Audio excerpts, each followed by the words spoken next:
Welcome back to the Codex, and this week's Members Early Access video. First off, I want to thank all of my members with special thanks to my Super and Supreme supporters, with those in the Super category being Notif, David Millerant, Supreme Bugs, Chaz Weber, and Coping or Cooking, and my Supreme supporters, Caleb Barlow and Bionic Ninja. All of your support helps me to continue doing what we do here in the Codex, and it means more than you know that you are willing to spend your hard-earned money to support the channel. For those of you that aren't already YouTube channel members, you could have seen this video as well as all other members early access videos a day early in addition to other benefits such as members only chats in the Discord, all for as little as $5 a month. And with those of you in the $10 or $15 tiers, this also grants you access to the Codex Council, which allows you to directly influence my upcoming video choices. Now, let's get on to today's video. Hello there, welcome back to the Codex. Today we're going to be looking at one of my favorite weapons in the game, because it shoots Sawblades, and that is the Miter Incarnon. Now, some of you may have recently gotten the Miter Incarnon, because as of the time of recording this video, we are currently in the week where it's available from the Duviri Steel Path circuit. So I figured it would be a good time to make this video. Let's go ahead and hop into that. So this is the build that I'm currently rocking for the Miter Incarnon. So you'll see the base stats here. This is for the non-Incarnon version of the weapon. The really important stats is if we scroll down here, you can see what I call the real stats, basically, because most of the time, of course, you want to be in that Incarnon form. Now, if you look at this build, you'll see that it is a corrosive cold build in terms of the mods, but because the Incarnon form does pure heat damage on the explosion portion of the damage, that heat combines with the cold from prime cryo rounds, and it actually turns it into corrosive blast. And because of that nice amount of blast damage and very high status chance, that's why we're rocking Rifle Elementalist. This gives us a 90% status damage increase, which is basically a 1.9x damage multiplier for the purposes of those blast procs, and also the slash procs that you can get on the direct hit here. So this is quite effective for that. And everything else is pretty much what you would expect. Of course, we're using Galvanized Chamber. We're using the dual stats for the corrosive damage to pump up that status chance as much as we can. And then again, that prime cryo rounds is to both just grant that cold damage, but also massively increase the weighting of the blast damage to get that to go off very often. We're using Vial Acceleration for our fire rate here. And of course, Critical Delay for our crit chance, putting us at 126% crit chance and 7.3x crit multiplier. Now you can make that even better, of course, by rocking a companion of your choice with Tenacious Bond on, and then of course Bite to make sure you can trigger that Tenacious Bond. Now that I have that equipped, you can see if we go back to the Miter, I'm now at a 8.5x crit multiplier, thanks to that free 1.2x bonus that I've just received for my companion. So I do recommend that you run that.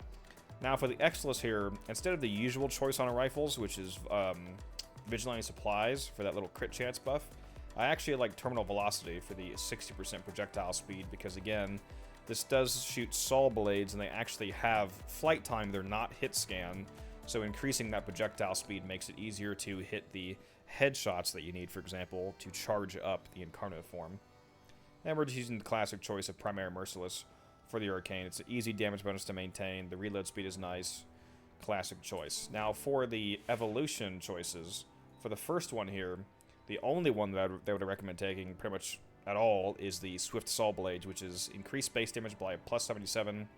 And while channeled ability is active, you get plus 70% fire rate. The reason I would always recommend this one, even if you're not channeling, is because the other one is only plus 57 damage, but it also makes it so that multi-shot consumes ammo directly from capacity and increases base damage by plus 20. So this multi-shot consumes ammo directly, makes you run out of ammo super fast, and it's really annoying to me. So I don't like that. So Swift Sawblades is better just because it doesn't eat your ammo like crazy. And it's especially better if you are actually channeling an ability, because then you do get that free 70% fire rate. And if you are doing that, if you're playing as a frame that's channeling an ability to get that 70% fire rate, I would recommend dropping Vial Acceleration, because this gives you 90, you can get 70 for free, so that gets you most of the value. So I think it'd be much better to drop Vial Acceleration in that case for a handful of any other mods would be better, like a Prime Bane, for example, Serration. I think one of my favorite choices would probably be actually Hammer Shot, because this would give you 60% crit damage and 80% status chance, and this build cares a lot about both of those stats. The higher crit damage, of course, makes all the damage that you do better, essentially. And having even more status chance, which bumps you up to 168%, which is insane, will, of course, make your blast procs even more reliable. They will happen extremely frequently. As you can see with Hammer Shot, it says 115% chance. So you can actually, on this build, proc more than one blast proc from every single bouncing explosion, which is, of course, amazing. Now, we aren't going to be channeling in this initial showcase, so we're going to put Vile Acceleration back on to make sure we have that fire rate, because I do like having some source of fire rate on this weapon. Now, for the other evolutions, the second one here, I do recommend the 50% projectile speed, because again, I think projectile speed makes this weapon feel much better to use. Having those Sawblades really zip through the air very fast does make it, again, much easier to charge up that Incarnon form. And the third one, of course, we're taking the base crit chance. That 22% extra base crit chance, when further multiplied by critical delay, gives you a ton of extra crit chance, which is, of course, a huge damage increase. Now let's hop into a mission here. I am just going to use this Inaros. This Inaros build has absolutely no buffs on, no abilities that'll buff the weapon, no arcanes that'll buff the weapon. This is just to be a lazy tank and stay alive, so the damage you're about to see is purely from the Miter, unless my cat, of course, procs Charm and makes me orange crit, in which case that'll be just a little bit of a bonus you can get from the companion. So let's hop into a Conjunction Survival on Steel Path here and check this out. Alright, so here we are on a Lua Conjunction Survival. This is actually the Fisher version of the mission, so the enemies are even slightly higher level, which is, of course, great for this testing purpose. I've just activated the Incarnon form, and as you can see, there's a ton of enemies in this room. Let's see what this does. Yeah, so it messes them up extremely hard, is what it does. Those blast procs are highly effective in groups of enemies, so if the amazingly high amount of upfront damage doesn't kill them outright, those very frequent, very high-strength blast procs, especially in crowds of enemies, will a lot of the time finish them off. And again, don't forget, we also have Corrosive alongside that blast, so if it's an armored enemy, we are softening them up a little bit with those Corrosive procs before we finish them off with the blast procs. So it's a very good combination when multiplied by that Rifle Elementalist again. And very good against Acolytes too, by the way, since Acolytes ideally want you to use fairly high crit weapons against them, and the Miter does fit the bill there. You can see you will hit the occasional orange crit on the setup. If you can get a ribbon for this weapon, it really goes crazy. I do own a ribbon for mine. I'm not using it right now for the purposes of this video, of course, to showcase a build that anybody can copy, but man, is it good with a ribbon on. If you can get a crit chance, like crit chance multi-shot, it's just disgusting how good it is. But as you can see, even without that, it is very good.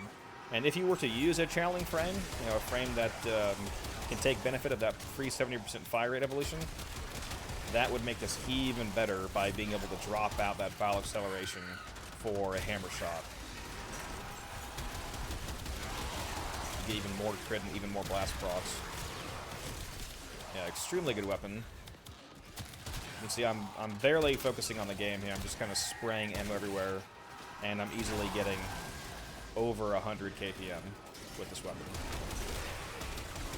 Every single time it bounces, it explodes again, which is one of the things that makes it so insane for applying status, is because that massive 100% plus status chance is being applied multiple times per shot. That's why you're seeing so many blast procs, so many corrosive procs, and on direct hits you are still getting those slash procs as well. So you are getting at least two elements that are being buffed by that Rifle Elementalist status damage increase. You should get a Acolyte soon enough here that you can see how good it is against those guys. It's incredibly effective. I'll just say that up front. I can promise you he's going to die fast. So we will just wait him out here, keep on getting kills. We're at the 3.5 minute mark, and we have 370 something kills, so like I said, easily over 100 KPM. Not at all an issue. And this is with no buffs again, so absolutely zero buffs in this weapon. So just imagine what it could do if you were playing with Roar or Nourish, Zada's Whisper, any kind of weapon buff ability like that. You could make this do dramatically more damage than even the amount you're already seeing here. Headshots are not too bad either. You only need like 2 or 3 headshots to charge up the Incarnon form. I think there's an Acolyte coming now. No, that's the Sentients, never mind. They're not going to have a good time against the Siler, I'll tell you that. They know you're here. Prepare for sentient fighters. Let's see what happens when they drop down. Yeah, as you can see, just 2 or 3 shots to get that Incarnon and Mag going. There's a Sentient. He's dead. There we go. Now we got an Acolyte coming. Let's go ahead and get a full magazine back, so we can have a full magazine ready for whoever decides to spawn in. Let's see how quickly this guy dies, huh? Goodbye.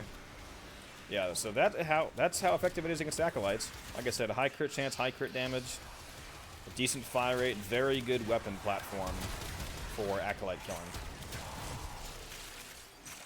Well, that's about it for this weapon. I just wanted to make a quick showcase showing how great this is. I am going to hop back to the ship real quick to give one more note about another sort of utility this weapon can provide. So there is one more mod that you can uniquely use on this weapon to make it add another layer of utility to your loadout, especially if you're able to free up that fire rate mod spot by using a channeling frame to get that fire rate evolution going. Then you could definitely fit this on, and that is the Neutralizing Justice mod. This gives you the effect of each Miner Blade has a plus 90% chance to immediately destroy a nullifier field, and you get plus 1 Justice. That plus 1 Justice gives you the effect you can see on the screen there. It says, you gain affinity to fill the Steel Meridian meter, and once it's filled, you trigger a 25-meter blast explosion, restoring 25% of your health and increasing armor by a plus 15% for 30 seconds. The really fun thing for me is the very high chance to kill nullifier bubbles. And again, that's keep in mind that's per Sawblade. So with 230% multi-shot from Galvanized Chamber, you're always shooting at least 3 blades and sometimes 4. So 3 to 4 blades, and each of them with a 90% chance to destroy a bubble, basically means that every shot's guaranteed to instantly kill a nullifier bubble. And when it destroys the bubble, it completely destroys the drone, so any nullifier you use this on cannot make a new shield. It doesn't just kill the current shield, it kills their ability to make the bubbles at all. So once you pop them with this, they're done. They can't make any more nullifier bubbles. So this is really good to use in groups, especially if you have a frame, like a party member you're playing with who has an ability that they really can't afford to lose, like they're really massively buffing the team, like a super juiced out Vex armor, for example. So this is super fun to use. I just wanted to point that out. Anyways, guys, that's the Miter video. Love this weapon. It's fantastic. If you liked the video, if you found this helpful, consider dropping a like. If you haven't already subbed, consider doing that as well. Helps the channel a lot. Helps me get out there to more people. Anyways, you guys are amazing, and I'll see you in the next one.